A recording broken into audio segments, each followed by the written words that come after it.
حضرت عثمان نے فرمایا کہ محمد آج اگر ابو بکر تیرا ابا ہوتا تو کیا میرے ساتھ اسی طرح کرتا؟ تو فوراً ہٹ گیا، بخار من بیتی، گھر سے بھی نکل گیا، اور فنا جو تھے وہ باہر کے آدمی تھے جن کو میں نہیں پہچانتی، جنہوں نے قتل کیا ہے۔ اب حضرت علی کے لیے بھی مسئلہ ہو گیا، پھر قصاص کس سے لیا جائے؟ جو بیوی تو پہچانتی نہیں، جو حاضر موقع کی گواہ ہے۔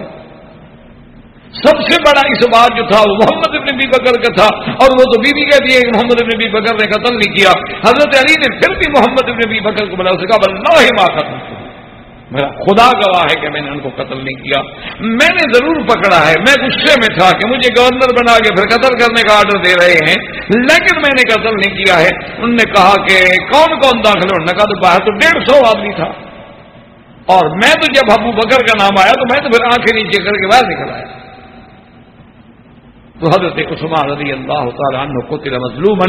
اور اللہ کے نبی کی بات بھی سچی ہو گئی کہ آپ نے پہلے سے آپ کو بتا دیا تھا کہ تم نے شہید ہونا ہے اور تم علی الحق ہوگے، اور لوگ تیری خلافت کی قمیص کو اتارنے کی کوشش کریں گے لیکن تم نہ اتارنا۔ سیدنا عثمان آخر وقت تک اپنے حق پہ قائم رہے اور مدینہ الرسول کی حفاظت کے لیے اپنی جان قربان کر دی، لیکن مدینے میں خون پھیلانے کو پسند نہ کیا، رضی اللہ تعالی عنہ وارضاہ۔ وآخر دعوانا الحمدللہ رب العالمین۔ انشاءاللہ اگر اللہ کو منظور ہے تو اگلے درس میں پھر ہوگا متاعن عثمان، کہ حضرت عثمان پہ جو اعتراضات ہیں، کیونکہ ہم یہ چاہتے ہیں کہ خلفائے راشدین کے مناقب میں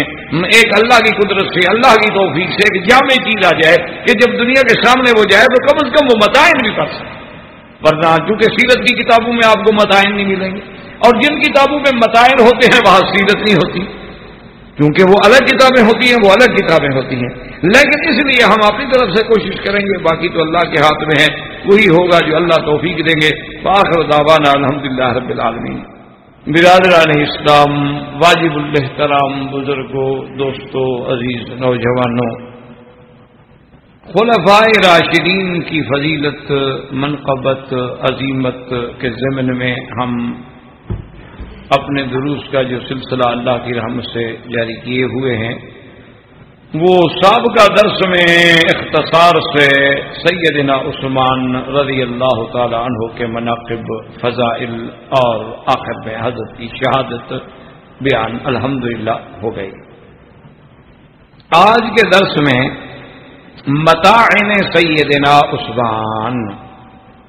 متاعن کا معنی یعنی یوں آسان سمجھ لیں کہ تعن یعنی اعتراضات، وہ اعتراضات جو مخالفین نے سیدنا عثمان رضی اللہ تعالی عنہ پہ کیے ہیں اپنی کتابوں میں۔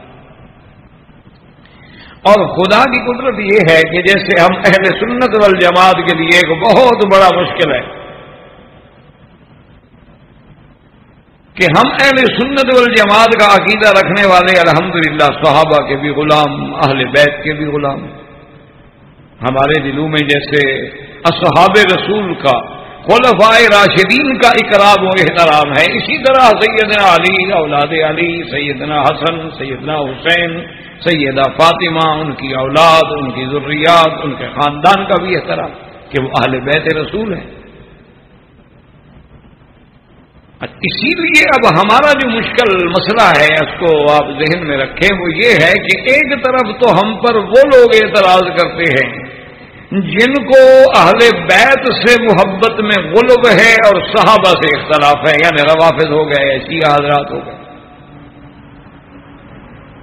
اور دوسری طرف ہمارے لیے مشکل ہوتی ہے کہ وہ نواسب جو اعتراض کرتے ہیں، خوارج جو اہل بیت کے دشمن ہیں،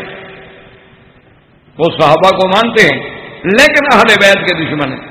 حضرت علی کے دشمن ہیں، اولاد علی کے دشمن ہیں، حسنین کے دشمن ہیں، تو وہ بھی اعتراض کرتے ہیں۔ تو اہل سنت کو تو دونوں کے تیروں کا جواب دینا ہوتا ہے،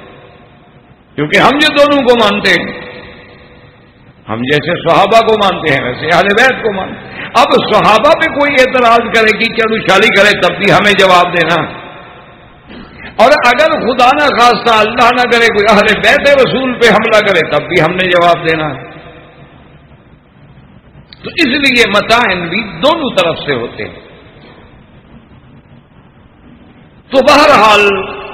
مختصراً ہم ان ابواب کو انشاءاللہ پورا کرنے کی کوشش کریں گے۔ چونکہ آگے رمضان المبارک قریب ہے اور ہمارے حضرات جو اس کو ترتیب دے رہے ہیں ان کو اسی لیے اس میں کچھ جلدی بھی ہوتی ہے کہ اگر رمضان آ گیا تو مسئلہ یہ ہے کہ پھر تو حج تک برس، اس کے بعد انشاءاللہ جا کے پھر حالات ہوتے ہیں۔ تو بہرحال متاعین عثمان میں سب سے بڑا تان جو کرتے ہیں، جن کا ان کی کتابوں میں ذکر ہے اور جس کو انہوں نے لوگوں کے ذہن میں بٹھایا ہے کہ سیدنا عثمان جنگ بدر میں غائب، اور جنگ بدر کی جو فضیلت ہے آپ پڑھ چکے سن چکے الحمدللہ، صحاب بدر کا مقام اور قرآن میں وَلَقَدْ نَصَرَكُمُ اللَّهُ بِبَدْرٍ، اور اللہ کا اس دن کو یوم الفرقان کہنا، اور پھر حضور صلی اللہ علیہ وسلم کی اتنی بڑی خوشخبری دینا۔ اللہ کے نبی نے فرمایا کہ ان اللہ اطلع الی اہل بدر، اللہ نے بدر والوں کی طرف خود دیکھ کے فرمایا ہے کہ اعملوا ما شئتم فانی قد غفرت لکم، جاؤ جو مرضی آئے کرو، میں سب تمہارے گناہ معاف کر دیے۔ تو یہ ایک بڑا اعزاز۔ تو وہ کہتے ہیں کہ اصحاب بدر ہونے کا جو اعزاز ہے، اور سب سے پہلا غزوہ ہے، اول غزوہ فی الاسلام ہے حضرت عثمان، تو اس میں بھی غائب ہو گئے۔ تو جو آدمی حضور کے ساتھ پہلے غزوے میں بھی نہیں گیا تو حضور کا خلیفہ کیسے بن گیا؟ تو اس کو یعنی وہ اس انداز میں پیش کرتے ہیں۔ تو اصل بات یہ ہے کہ سمجھیں، پہلی بات تو یہ ہوتی ہے، ایک بات یاد رکھیں کہ یہ جس قرآن کی آیت میں یا حدیث میں لکھا ہوا ہے کہ مسلمان صرف وہی ہوگا جو سارے غزوات میں جا کے جہاد کرے، اگر ہم یہ مثلا کلیہ مان لیں شیعہ حضرات کا، تو ہم جتنے دنیا میں جی رہے ہیں ہم میں سے کتنے لوگ مسلمان ہیں؟ ہم نے کتنے جہاد کیے ہیں؟ پہلے اصولی طور پر اعتراض کا کوئی بنیاد تو سمجھے نا، کہ بھی اگر ہر بندے کا ہر جہاد میں جانا ضروری ہے تو پھر تو کوئی بھی نہیں بچتا۔ اور اسی طرح یعنی آپ یہ دیکھیں کہ کتنے صحابہ ہیں جن کو حضور صلی اللہ علیہ وسلم کے ساتھ غزوات میں جانے کا موقع ہی نہیں ملا، ایک غزوے میں بھی وہ نہیں گئے۔ اچھا، کتنے اہل بیت رسول کے افراد ہیں جو حضور کے ساتھ غزوات میں نہیں گئے؟ تو اس سے ان کی شان میں کیا کمی آ جائے؟ پہلے تو ایک اصولی بات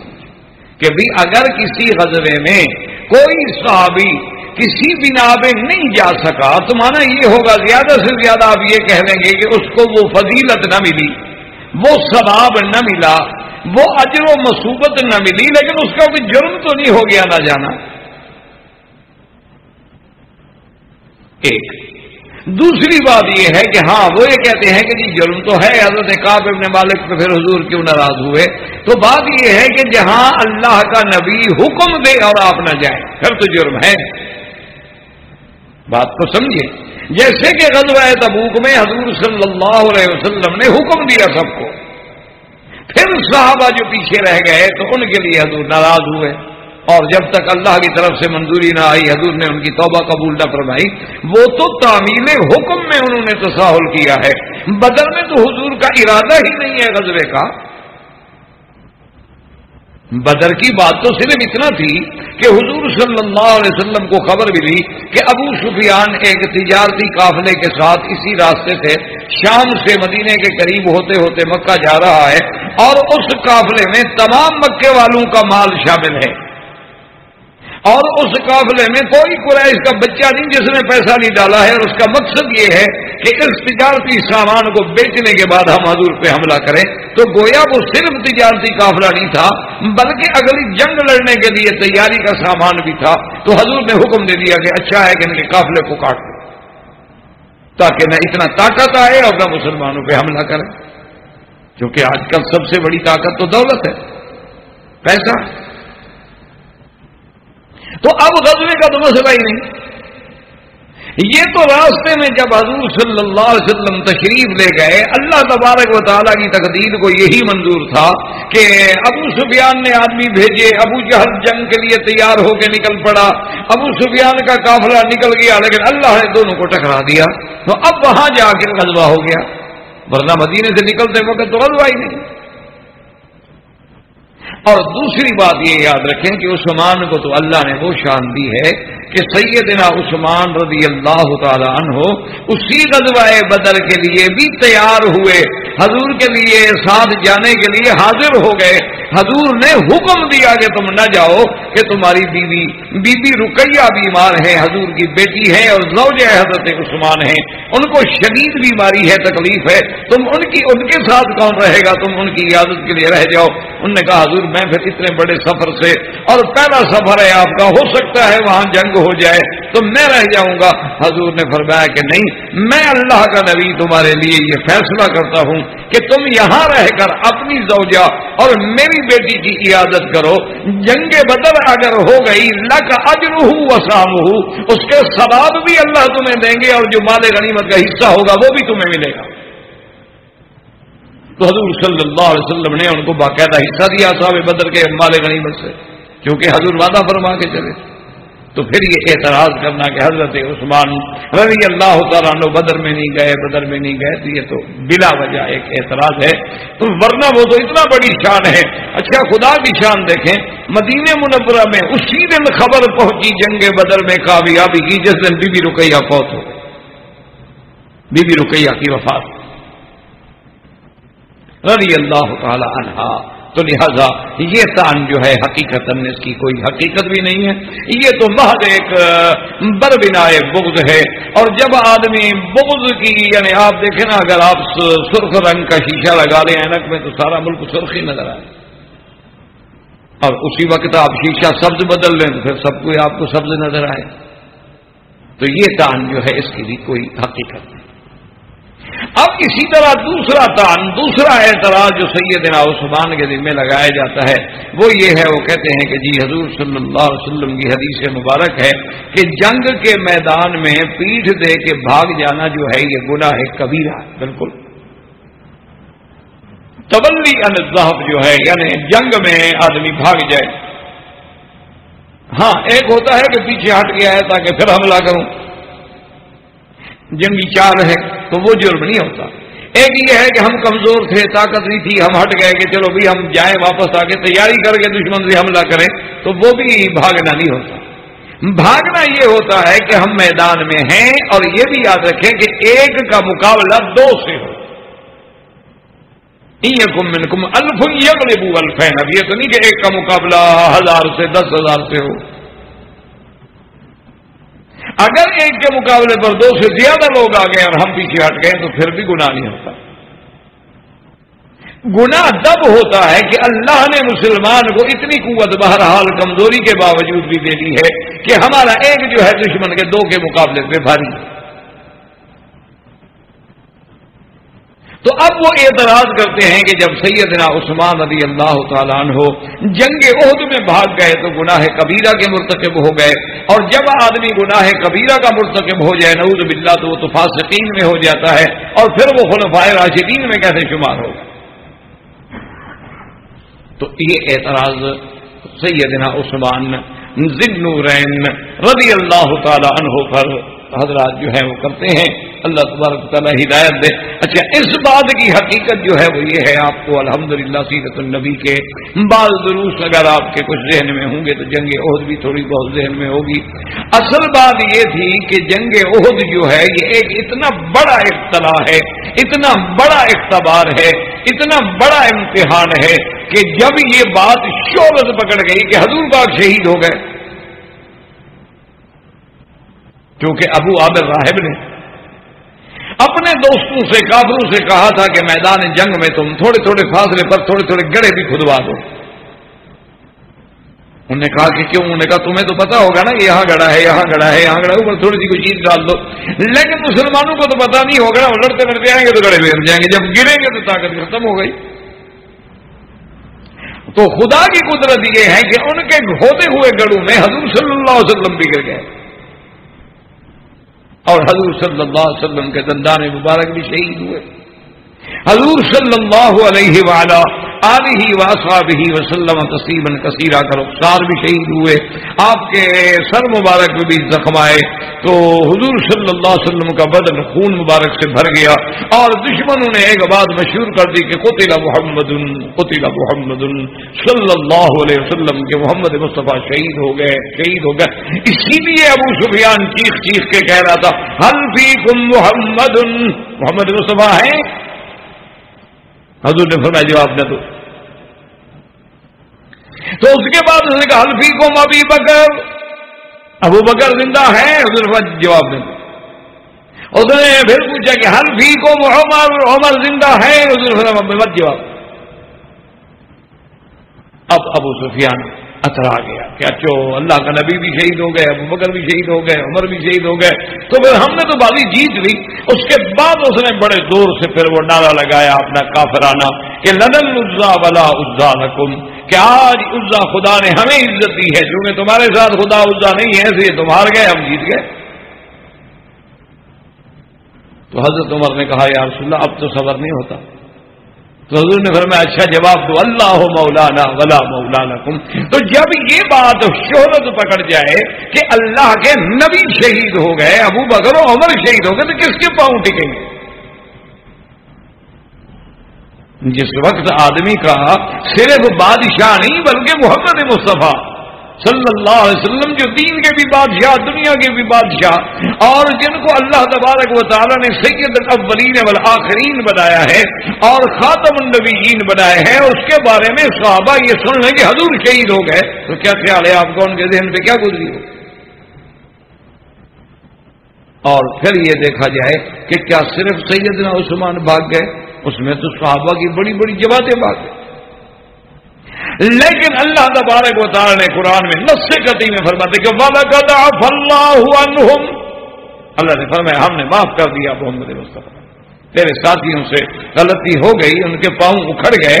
وہ جم نہ سکے، لیکن ہم نے ان کو معاف کر دیا ہے، اور ایسا معاف کیا کہ پھر اللہ نے ان پہ ایک نیند بھیجی، اس نیند میں اللہ نے ایسا سکون دے دیا کہ ساری تھکان، زخم، درد، تکلیف بھول گئے اور بالکل پھر تیار ہو گئے اللہ کے راستے میں جہاد کے لیے۔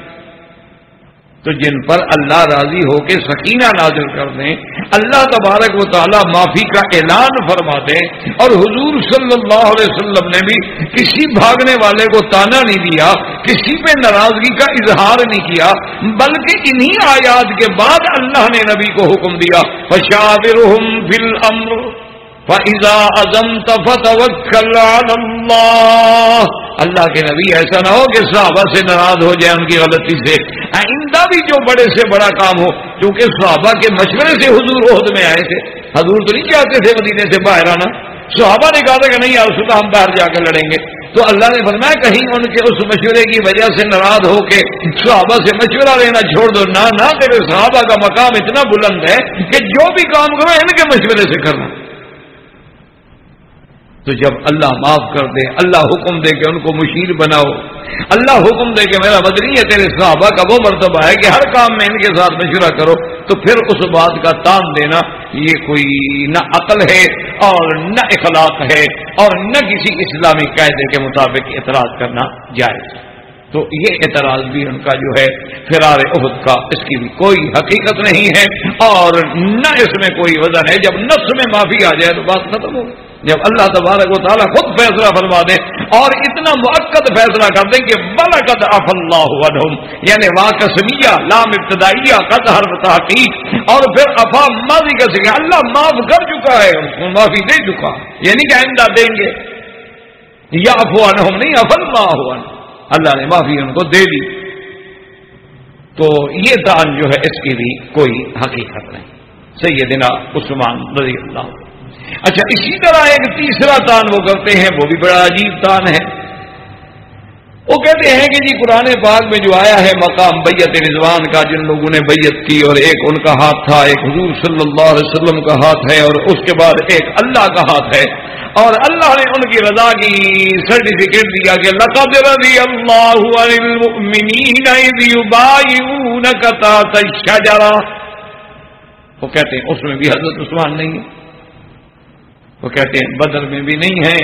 احد کا جو سب سے بڑا مارکا ہے اس میں نعوذ باللہ بھاگ گئے ہیں، اور بیعت رضوان میں بھی آپ شریک نہیں ہیں، تو اتنے بڑے مقامات جب آپ کو نہیں ملے ہیں تو ان کو خلافت کیوں دی جائے، ان کو کیوں نہ دی جائے کہ جو اس میں موجود ہیں، حالانکہ ان کو بھی یہ نہیں مانتے۔ ایک بات یاد رکھیں، ایک مسئلہ دماغ میں رکھ لیں، مثلا ابو بکر عمر بھی بھاگے تھے احد کے دن، تو ان کو مانتے ہیں؟ حضرت ابو بکر اور حضرت عمر احد والے دن ثابت رہے، جس کو